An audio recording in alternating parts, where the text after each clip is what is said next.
Sachin slum clearance બોર્ડના જર્જરિત આવાસોના પાણી વીજ કનેક્શન કાપવાની કવાયત. સ્થાનિકોના વિરોધ વચ્ચે ગેલેરી તૂટી પડતા અફરાતફરી. સુરત મહાનગરપાલિકા અને સ્લમ ક્લિયરન્સ બોર્ડ દ્વારા આજે મોટી કાર્યવાહી શરૂ કરવામાં આવી હતી.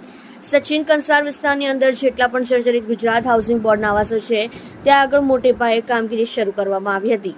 આજે સવારે સ્લમ ક્લિયરન્સ બોર્ડના અધિકારીઓ અને સુરત મહાનગરપાલિકાની ટીમ આવાસના પાણી વીજના કનેક્શન કાપવા માટે પહોંચી હતી. એ દરમિયાન એકાએક ગેલેરીનો ભાગ તૂટી લોખંડની ગ્રીલ સહિત એક મહિલા નીચે પટકાઈ હતી તેમજ નીચે ઉભેલી એક વ્યક્તિ અન્ય મહિલાને પણ ઈજા થઈ હતી.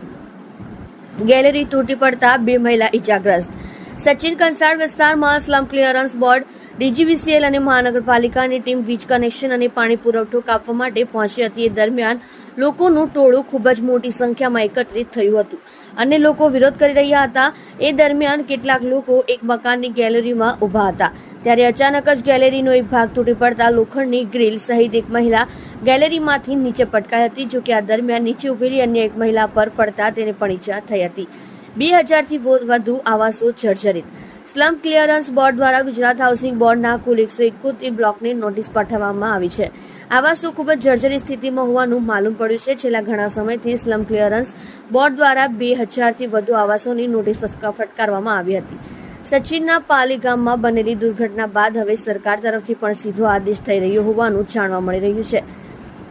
2018માં 44 જેટલા બ્લોક જર્જરિત હોવાના કારણે તોડી પાડવામાં આવ્યા હતા. જોકે હમણાં 171 બ્લોકમાં લોકો વસવાટ કરી રહ્યા છે. કેટલાક બ્લોકો ભાડેથી આપવામાં આવ્યા છે તો કેટલાક બંધ હોવાનું પણ જાણવા મળ્યું છે. સ્થાનિક લોકોએ વિરોધ નોંધાવ્યો. સચિન પાલી ગામમાં બનેલી દુર્ઘટના બાદ હવે અધિકારીઓ પણ કાર્યવાહી કરવામાં પાછી કરી રહ્યા છે. ગુજરાત હાઉસિંગ બોર્ડના 30 થી 35 વર્ષ જૂના આવાસોની સ્થિતિ હાલ ખૂબ જ જર્જરિત છે. આવાસ ધારાશાયી થાય તો અનેક લોકોના જીવ જાય એવી પણ શક્યતા છે. આવી સ્થિતિમાં આજે સ્લમ બોર્ડ અને પાલિકાની ટીમ દ્વારા કેટલાક મકાનોના વીજ કનેક્શન કાપવામાં આવ્યા હતા. ડીજીવીસીએલની ટીમ દ્વારા કાર્યવાહી કરવામાં આવી હતી પરંતુ ત્યારબાદ સ્થાનિક લોકોએ ઉગ્ર વિરોધ નોંધાવતા અધિકારીઓની ટીમ પરત ફરી હતી. જોકે હવે પોલીસ પ્રોટેક્શન સાથે ફરીથી તમામ આવાસોના વીજ અને પાણી પુરવઠા કાપવાની કામગીરી હાથ ધરવામાં આવશે.